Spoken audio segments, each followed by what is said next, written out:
Hello, তোমরা ধান কাটা সর্দার কইছেন? আমার না 10 বিঘা মাটি ধান পাকিয়ে গেছে, অনেক দিনে কাটিবেন না পাই, লোকজন নাই, আমার থেকে লোকজন না কাটে। তা তোমার দ্বারা কাটির চাষি ধান কাটিবেন?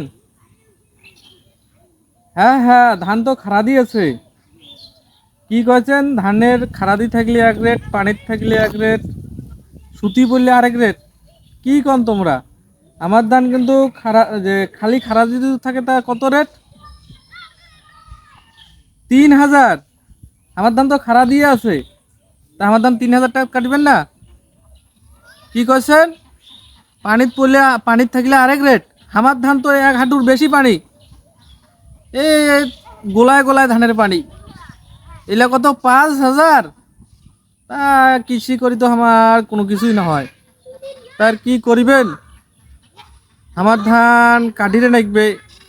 সবার দুঃখ সবাই দেখে, কৃষকের দুঃখ দেখার মতন মানুষ নাই।